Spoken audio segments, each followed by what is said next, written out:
Thank you for clicking on the YouTube channel, Nerds in the Hood. Hello YouTube, it's that homie, Rex the T-Rex, and on today's video, we will be reviewing the 2016 film 10 Cloverfield Lane. The film's plot synopsis is: after a catastrophic car crash, a young woman wakes up in a survivalist underground bunker. He claims to have saved her life from an apocalyptic attack that has left the outside world uninhabitable. But as his increasingly suspicious actions leads her to question his motives, she'll have to escape in order to discover the truth. The cast for the film is: we've got John Goodman as Howard, Mary Elizabeth Winstead as Michelle, and John Gallagher Jr. as Emmett. And lending his voice for all of 5 seconds, Bradley Cooper as the voice of Ben. This movie was directed by Dan Trachtenberg. Sorry if I mispronounced that. I'm gonna tell y'all right now, I did not know this movie was literally gonna be 3 people in a bunker the whole fucking film. And once I figured that out, I had a little bit of doubts because I was like, y'all can fuck this up really easily if this isn't done perfectly. And I'm gonna let you know right now, it doesn't get boring.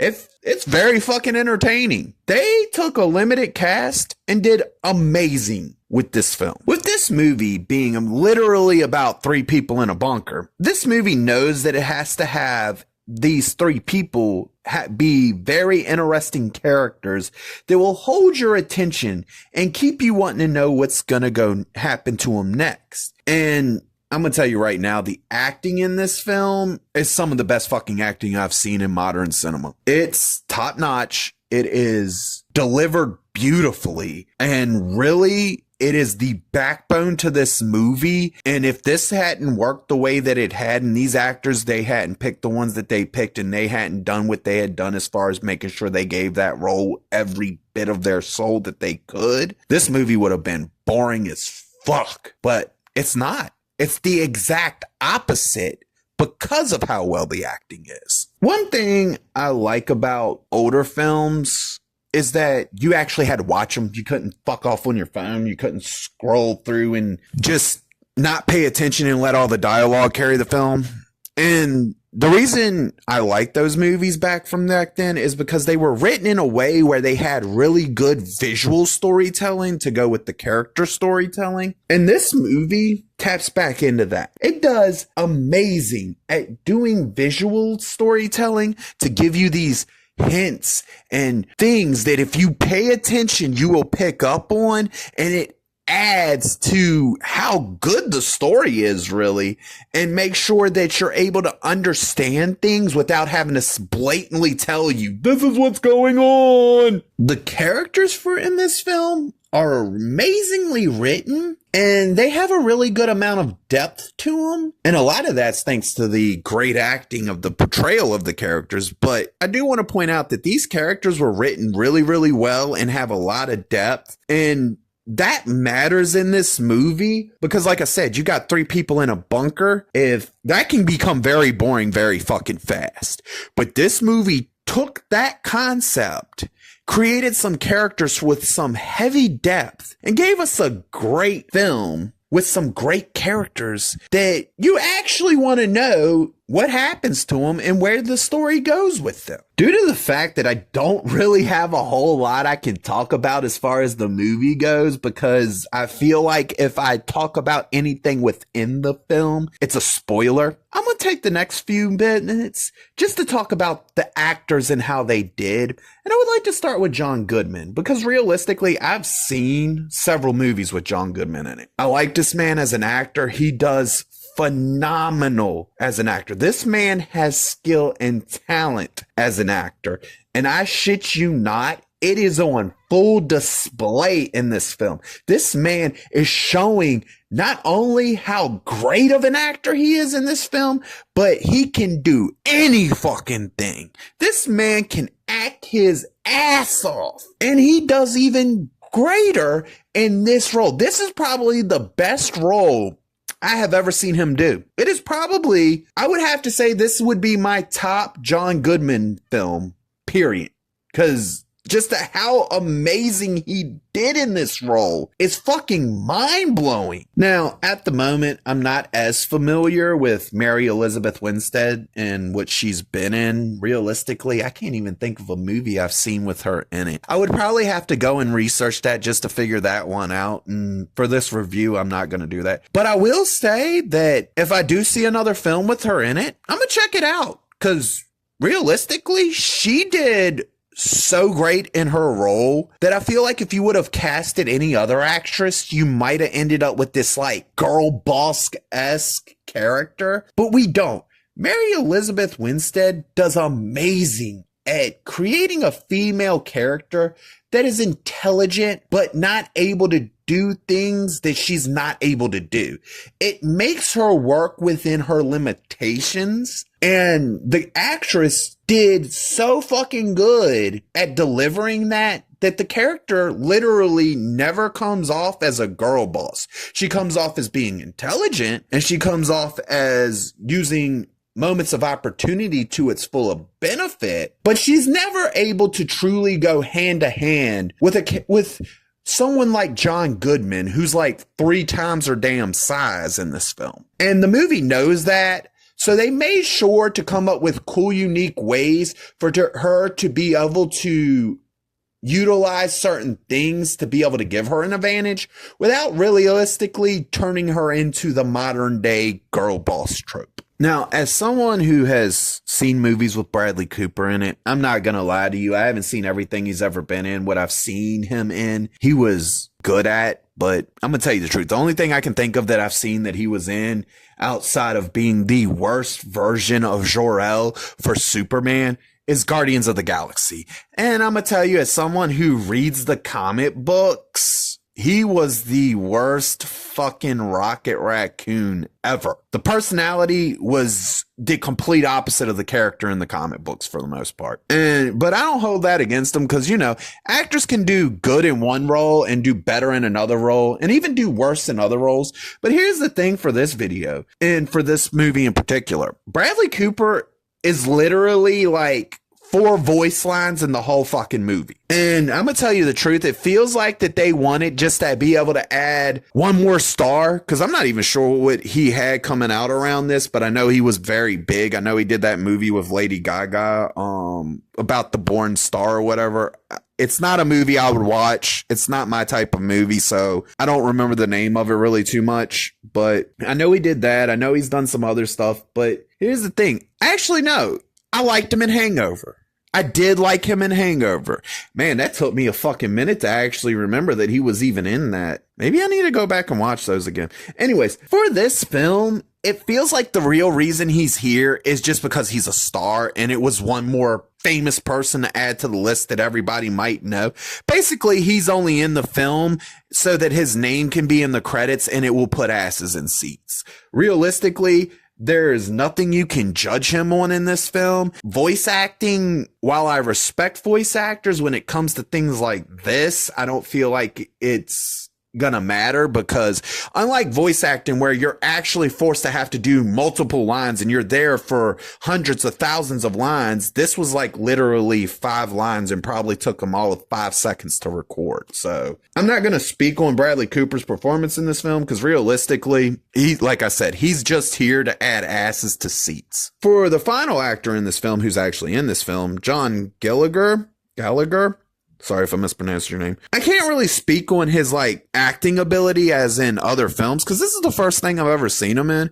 But I will go out and say that for this film, he does a really great job in the role that they give him and present him with. I was really impressed with the fact that, yet again, I'm going to keep pointing out this because it's mind-blowing how they took 3 people, stuck them in a bunker, and made an amazing movie out of it. I want to say for the story of this film, it is really good. And it needed to be really good because literally with where it takes place, if they would have fucked up the story, fucked up the acting or anything, this would have went from an amazing film to an okay film to possibly even a bad film. But we got lucky because we got a good solid story that's interesting and has a sense of mystery to it that keeps you guessing and wanting to know what the hell's gonna happen. This movie does some great tension building, and it lets it build to the point where when it finally explodes, the tension just gets to that point where it's gotta fucking explode. You get some great moments of drama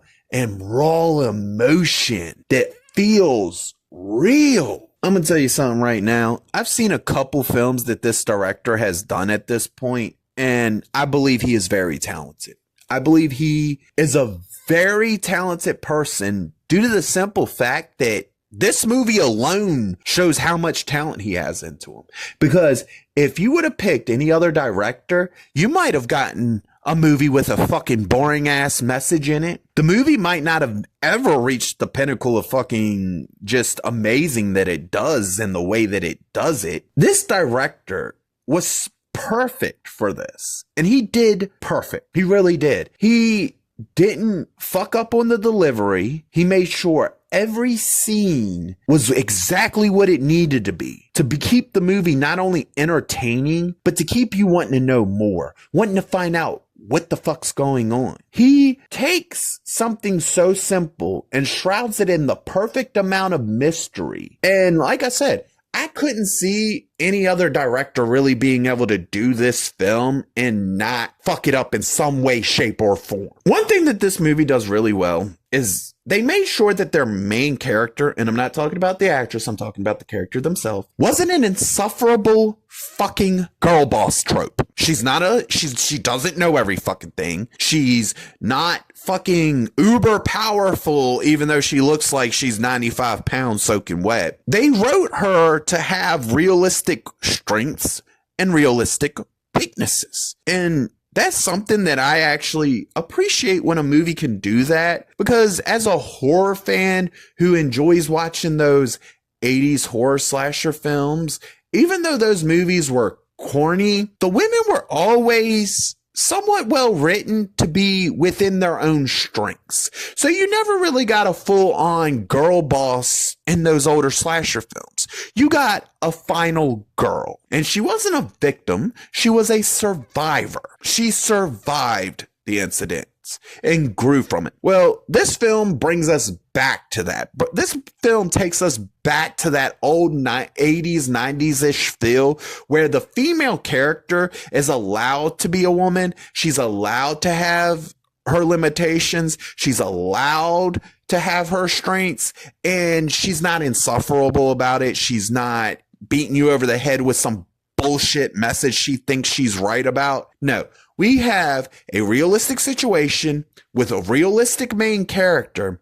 And I really just wanted to point this out because for me, this is something that nowadays when it happens and it's done right, it needs to be praised, because we need to get from the era of fucking girl boss characters. Now, with this movie having its characters be the backbone of its film and what really carries the film from beginning to end, this film has some really good character development in it that allows these characters to stay interesting, and it allows them to be more than one dimensional. And I'm gonna tell you right now, if the movie had fucked any of these characters up, it would have got bad fast. It would have went from being a really good film to a really bad. But I'm glad that they actually landed these characters and they got them perfectly down to the point where it keeps the movie entertaining and keeps you invested in it from beginning to end. With the way this movie is set up to have this kind of mystery to it, it also comes with this kind of psychological mindfuck that happens through the course of the film. And I'm gonna tell you right now, that shit was amazingly executed, because I'm not gonna fucking lie. Every time I thought I was starting to figure everything out, this movie found a way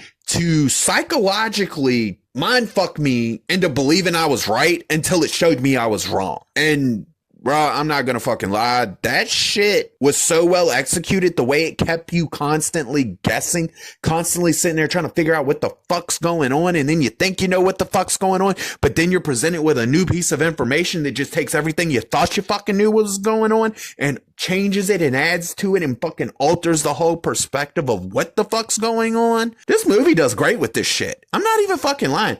It took me the whole fucking movie to finally actually put the whole fucking puzzle together. Because I was second guessing, doubting every fucking thing in the film. Because the film is set up to make you second guess and doubt every fucking thing in the film.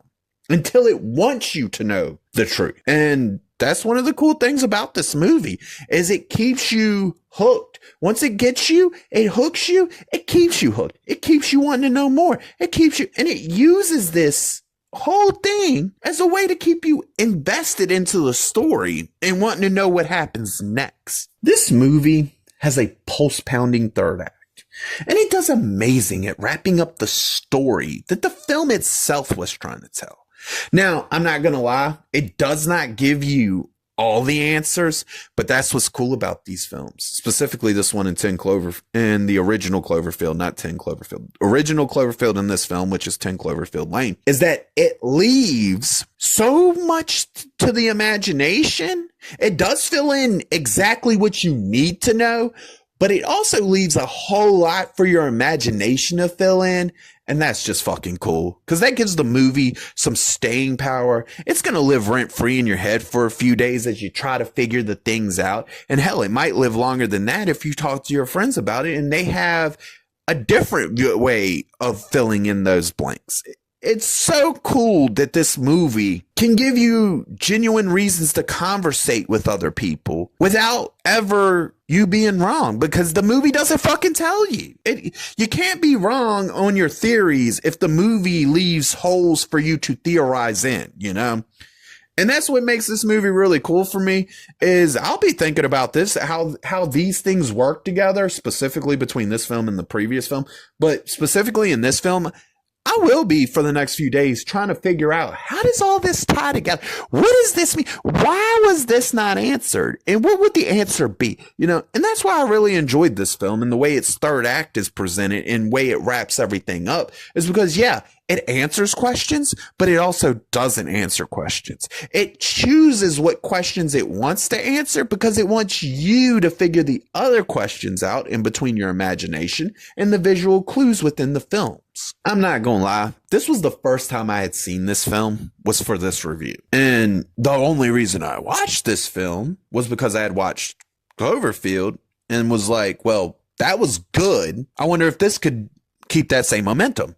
Here's the thing with that. That momentum got surpassed with this movie. Because this movie, in my opinion, I like the first Cloverfield, but this movie is better. It does everything better, and it comes out to be a slightly more entertaining film. And it also doesn't have my main problem with the first film. In this film, they actually fucking made the characters somewhat intellectual in this film and not a bunch of fucking stupid retards with stupid reasoning. But that's the thing about this film. That's why this film is better, is because instead of just trying to make a film on the same level as the previous film, they went and made it a film that, yes, you can watch this movie and never see Cloverfield. I'm going to tell you right now, after seeing this movie, you can watch this movie and never see the actual first movie in this movie's universe. I guess you would call this a universe at this point. I don't know. I'm not even sure how much further they've been took it beyond the Cloverfield paradox, which I'm going to tell you right now, don't expect a review for that, because I'm not even sure where the hell I can watch that. And if it's on Amazon, not watching it on there. I'm sorry, but you're not going to charge me a monthly fee and then still stick commercials while you're charging me. No, I don't play that game. So I enjoyed this film, and I'm not going to lie. I've actually been spending since I watched it, debating if this movie belongs on my favorite movies list. And I'm going to go out on a limb and make my final decision right here. I'm going to say that this movie belongs on my favorite movies of all time list, because that's how good it was to me. This movie was actually pure entertainment and a work of art, even, I would dare say. I liked what this movie did. I really did. And if you do want to watch it, but you've never seen Cloverfield, or the whole idea of found footage films, either you can't deal with the shaky cam because it makes you feel nauseous, or you just don't like found footage films, guess what? This isn't a found footage film. This is a traditional film, and I would suggest you watch it, because you don't need to watch any fucking thing else in this universe to understand this film in particular. I will tell you, it will leave you with some questions, but as far as I've seen, those questions haven't been answered. So it's an imagination thing. You got to fill it in with your imagination. I really do enjoy this film, and it's a really good film. And I will be watching it more. I'll watch it several times more. Hell, I could practically put this movie on repeat and probably enjoy it every fucking time. This film receives the rating of that was something special. If you liked the video, please click the thumbs up.